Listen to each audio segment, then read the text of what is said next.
I do want to address the whole AFCON issue, Jamie, because you have caused some offence, or a good deal of offence, since we were last together.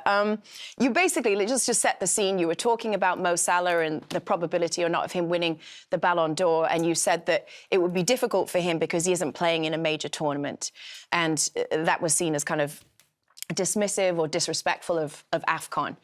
Is there anything that you would like to say to kind of address the offence that was caused to, I guess, the African community in some way? Well, what I would say is you know me better than anybody on this show, and I've got very strong opinions on the game.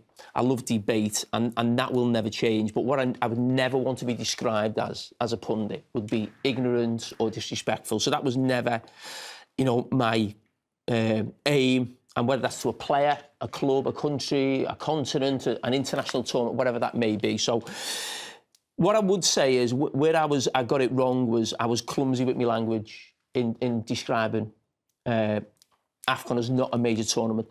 I was trying to explain the merits of Mo Salah winning the Balon d'Or, as you've just said, and I felt or feel that not just AFCON, I would say, the Asia Games, the Gold Cup, not so much the Copa America, but there's 5 major tournaments out there besides the World Cup that are for their continent and obviously a major tournament.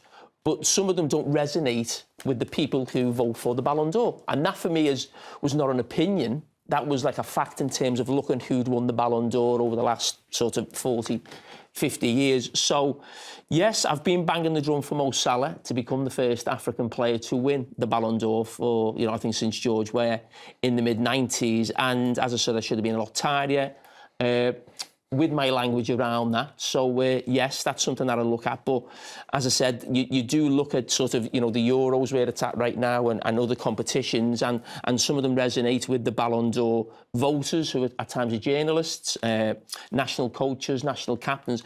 And one of the reasons might be because I think sometimes we forget the Ballon d'Or was the European Football of the Year. So maybe there is a bias towards maybe the Euros or European football in the past. So it was definitely not my aim to offend anybody. I know I've done that a lot in the past in different guises, shall we say, about maybe different players or teams, but that was certainly not the case. And yes, hopefully that's now addressed it.